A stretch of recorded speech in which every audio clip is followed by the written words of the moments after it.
Noam চমস্কির দাবি, মানব শিশু একটি ভাষা অঙ্গ নিয়ে জন্মগ্রহণ করে। আজ থেকে 1040 বছর আগে মানব দেহে এমন একটি অভিযোজন হয়েছিল যার ফলে মানুষ এই ভাষা অঙ্গের অধিকারী হয়েছে। একটি প্রশ্ন এখানে থেকে যায়, মানব মস্তিষ্কে ভাষা অঙ্গ থাকলেই তো হবে না। মানুষের যে বাকযন্ত্র, অর্থাৎ তার মুখগহ্বর, তার ঠোঁট, দন্তমূল, দাঁত, মুখের তালু, মূর্ধা, কণ্ঠ, জিহ্বার সর্বত্রগামিতা, এসব কিছু মিলে যে বাকযন্ত্র, সেই বাকযন্ত্রও তো মানব মস্তিষ্কে থাকা সেই ভাষা অঙ্গের সঙ্গে তাল মিলিয়ে বিকশিত হতে হয়েছে।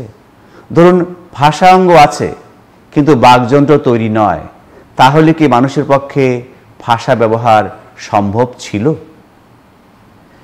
মানুষের নিকটতম প্রজাতি শিম্পাঞ্জির মুখগহ্বরের সঙ্গে আমরা যদি মানুষের মুখগহ্বরের তুলনা করি, আমরা দেখব শিম্পাঞ্জির মুখগহ্বরে দাঁতগুলোর অবস্থান, শিম্পাঞ্জির যে চোয়াল সামনের দিকে যেভাবে সেটা প্রসারিত, শিম্পাঞ্জির জিহ্বা মানুষের তুলনায় অনেক বেশি আড়ষ্ট, এই সব কিছু মিলিয়ে কোনো শিম্পাঞ্জির পক্ষে মানুষের মতো এত বিচিত্র ধ্বনি উচ্চারণ করা সম্ভব নয়, এবং যে কারণে শিম্পাঞ্জির পক্ষে ভাষা ব্যবহারও সম্ভব নয়। মুখগহ্বরের একেবারে ভিতরের দিকে শেষ প্রান্তে দুটো নালী আছে।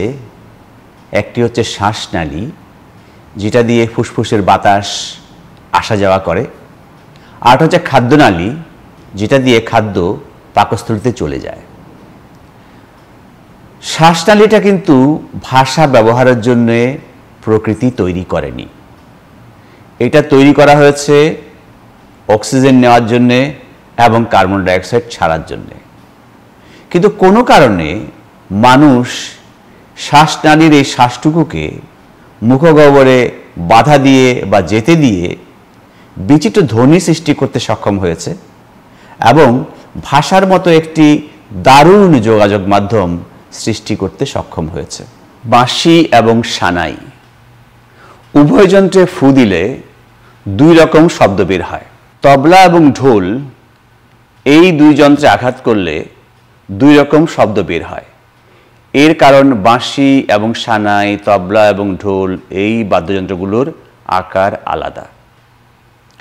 একইভাবে ফুসফুস নিঃসৃত বাতাস মুখগহ্বরে প্রবেশ করার পর আমাদের বাকযন্ত্রের আকার বদলে, আকার আমরা কীভাবে বদলাই? জিহ্বার অবস্থান বদলালে, ঠোঁট গোল করলে, ঠোঁট চ্যাপ্টা করলে আমাদের বাকযন্ত্রের আকার বদলে যায়। সেটি বিভিন্ন বাদ্যযন্ত্রের রূপ ধারণ করে এবং আমরা বিভিন্ন স্বরধ্বনি, বিচিত্র স্বরধ্বনি উচ্চারণ করতে পারি। অ, আ, ই, প, ত, ক, এইসব ধ্বনি দিয়ে আমরা শব্দ এবং বাক্য তৈরি করে থাকি। এই ধ্বনিগুলো সৃষ্টি হয় আমাদের বাকযন্ত্রে। বাকযন্ত্রের উপাদানগুলো কি কি? বাকযন্ত্রের মধ্যে প্রথমেই আপনি দেখবেন ঠোঁট। সেই ঠোঁট নড়াচড়া করে আমরা প, ফ, ব এই ধরনের ধ্বনি উচ্চারণ করতে পারি। ঠোঁট থেকে একটু পিছনে গেলে থাকবে দাঁত, দাঁত দিয়ে আমরা ত, দ এইসব ধ্বনি উচ্চারণ করি। আবার দাঁতের পিছনে আছে দন্তমূল, সেই দন্তমূলও আমরা ত, দ উচ্চারণ করতে পারি। এবং দন্তমূলের পিছনে আছে তালু, সেখানে সম্মুখ তালু, মধ্য তালু, পশ্চাৎ তালু আছে। সেখানে চ, ছ, স, যাকে আমরা তালব্য বলি, তালু থেকে তালব্য স, এগুলো উচ্চারণ করতে পারি। আর একটু পিছনে গেলে মূর্ধা মনে করুন, সেখানে আমরা ট, ড এই ধরনের মূর্ধন্য ধ্বনি উচ্চারণ করতে পারি। আরও পিছনে গেলে আছে কণ্ঠমূল, সেখানে ক, গ এইসব ধ্বনি। এবং আরও পিছনে গেলে আমরা হ, চট্টগ্রামী ভাষা যেমন কি খবর, এই হ উচ্চারণ করতে পারি। আরও যদি আমরা নিচে নামি, শুরু হয় শ্বাসনালী, এখানে আলজিহ্বা আছে, আলজিহ্বার নিচে হচ্ছে শ্বাসনালী। শ্বাসনালীর সে অংশটাকে বলা হয় ফারিংস। সেই ফারিংসের মধ্যে একটা বাক্সের মতো আছে, যাকে বলা হয় ইংরেজিতে ল্যারিংস, যাকে আরবিতে সম্ভবত বলা হয় হলকুম, যেটাকে অ্যাডামস অ্যাপোলো বলা হয়, যেটা পুরুষের ক্ষেত্রে একটু বেরিয়ে আসে গলা থেকে, মেয়েদের ক্ষেত্রে একটু ভিতরে থাকে। সেই ল্যারিংসের মধ্যে কিছু ভোকাল কর্ড আছে, আসলে বলা উচিত ভোকাল ফোল্ড, স্বরতন্ত্রী বা স্বরকবাট। সেই স্বরকবাটে যখন ফুসফুসের বাতাস গিয়ে বাড়ি দেয় তখন যে ধ্বনি সৃষ্টি হয় সেগুলোকেই আমরা ভাওয়েল বা স্বরধ্বনি হিসাবে চিনি। অন্যান্য ব্যঞ্জনধ্বনির মধ্যেও সেগুলো ব্যবহার আছে, সেগুলো আমরা পরে বলবো। তাহলে ভোকাল কর্ড বা ভোকাল ফোল্ড বা স্বরতন্ত্রীর নড়াচড়া ছাড়া আমরা কিন্তু ভাওয়েল বা স্বরধ্বনি উচ্চারণ করতে পারবো না। এটা আপনাদের মনে আছে, আপনার মেলায় গিয়ে যে বেলুন বাঁশি কিনতেন, একটা বেলুন বাঁশির মধ্যে বাঁশির মাথায় একটা বেলুন বাঁধা থাকে, সেই বেলুনটা ফুলিয়ে দিয়ে তারপর আবার ছেড়ে দিলে বাঁশিটা প্যাঁ প্যাঁ করে বাজতে থাকে। তো আমাদের বাকযন্ত্রটা অনেকটা সেই বেলুন বাঁশির মতো। লারিংসের মধ্যে যে ভোকাল কর্ড, সেখানে বাঁশের যে ফাটা অংশটা যেটা কাঁপে কেঁপে শব্দ তৈরি হয়, সেরকম ভোকাল ফোল্ড বা ভোকাল কর্ড কেঁপে কেঁপে আমাদের স্বরধ্বনিগুলো সৃষ্টি হয়। বাকযন্ত্রের মধ্যে জিহ্বা আর ঠোঁট ছাড়া বাকি সব কিছুই স্থির। যেমন ঠোঁট এদিক ওদিক করে আপনি বিভিন্ন ধ্বনি উচ্চারণ করতে পারেন, প, ফ ইত্যাদি। আবার মুখগহ্বরের ভিতরে যেমন দাঁত, দন্তমূল, তালু, সম্মুখ তালু, মধ্য তালু, পশ্চাৎ তালু, মূর্ধা, কণ্ঠমূল, আলজিহ্বা, এই অংশগুলো কিন্তু স্থির বা অচল।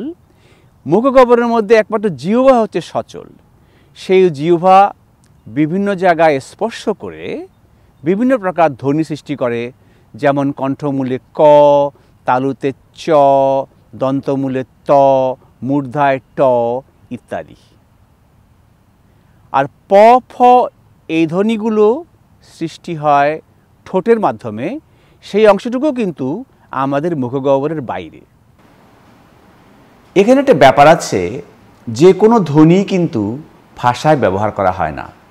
মানুষ তার মুখগহ্বর দিয়ে বহু বিচিত্র ধ্বনি উচ্চারণ করতে সক্ষম, কিন্তু সব ধ্বনি কিন্তু ভাষায় ব্যবহৃত হয় না। ভাষায় যে বিশেষ কিছু ধ্বনি ব্যবহৃত হয় সেগুলোকে দুই ভাগে ভাগ করা হয়। কিছু হচ্ছে স্বরধ্বনি এবং কিছু হচ্ছে ব্যঞ্জনধ্বনি। স্বরধ্বনি হচ্ছে সেগুলো যেগুলো উচ্চারণের সময় ফুসফুসের বাতাস, আপনারা জানেন ধ্বনি উচ্চারণ করতে ফুসফুস থেকে বাতাস আসতে হয়। সেই ফুসফুসের বাতাস যদি মুখগহ্বরের কোথাও বাধা না পায় তবে সেগুলোকে বলে স্বরধ্বনি।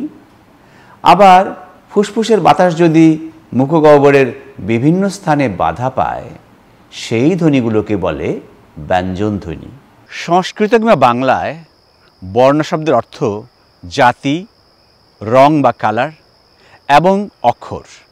ব্যাপারটা বেশ কৌতূহলজনক, কারণ লাল, নীল, সবুজ এইসব রং যেমন আলাদা, বিভিন্ন জাতের লোক যেমন আলাদা ভারতবর্ষের চিন্তাধারায়, বর্ণগুলো তাদের কাছে মনে হচ্ছিল প্রতিটি আলাদা আলাদা বস্তু। অ, আ, ই, প, ত, ক এগুলো বিভিন্ন রঙের জিনিস কিংবা বিভিন্ন জাতিগোষ্ঠীর সদস্য। আমরা শৈশব থেকেই ধ্বনি, বর্ণ, অক্ষর এই তিনটি কথার সঙ্গে পরিচিত। ই, এ, আ, প, ত, ক এই যে শব্দগুলো আমরা উচ্চারণ করি এগুলো হচ্ছে কতগুলো ধ্বনি। এই ধ্বনিগুলো দিয়ে আমরা শব্দ গঠন করি।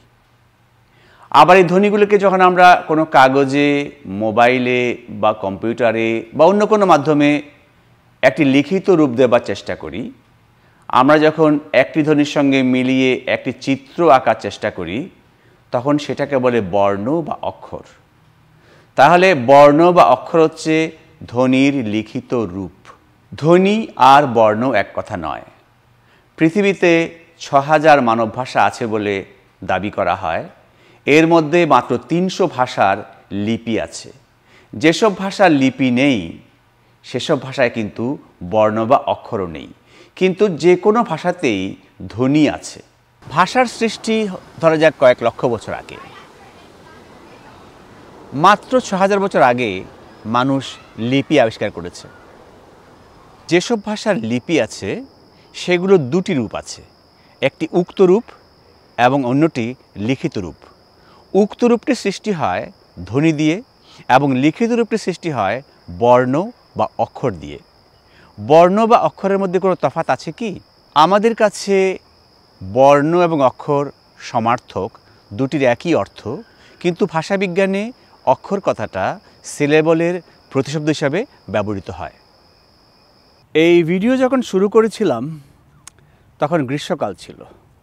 ভিডিও শেষ করতে করতে দেখতেই পাচ্ছেন হেমন্তকাল চলে এসছে, পাতা ঝরা শুরু হয়েছে। কয়েকদিন পরে পিছনের এই গাছের পাতা সব লাল হয়ে গেছে। খুব সুন্দর দৃশ্য, চারপাশে রাজহাঁসেরা ঘুরে বেড়াচ্ছে। দু একদিন পরেই এই গাছে আর কোনো পাতা থাকবে না, আবার বরফ নামবে। তো ভিডিও শেষ করতে করতেই ঋতু পরিবর্তন হয়ে গেল। এই ভিডিওতে আমরা ধ্বনি কিভাবে সৃষ্টি হয়, ধ্বনির সঙ্গে বর্ণ ও অক্ষরের পার্থক্য কী, লিখিত ভাষার সঙ্গে মৌখিক বা উক্ত ভাষার কী পার্থক্য, ভাষা কেমন করে সৃষ্টি হলো, বিভিন্ন ধ্বনি কিভাবে সৃষ্টি হয় আমাদের মুখগহ্বরে, উচ্চারণ করার যে সমস্ত উচ্চারক আছে, যে সমস্ত যন্ত্র দিয়ে আর্টিকুলেটর দিয়ে আমরা উচ্চারণ করি, ইত্যাদি নানা বিষয় নিয়ে আমরা আলাপ করলাম। ভবিষ্যতের কোনো ভিডিওতে এসব বিষয় নিয়ে আরও হয়তো বিশদ আলাপ হবে, এই আশা নিয়ে আপনাদের মঙ্গল কামনা করে এই ভিডিওটি এখানেই শেষ করছি।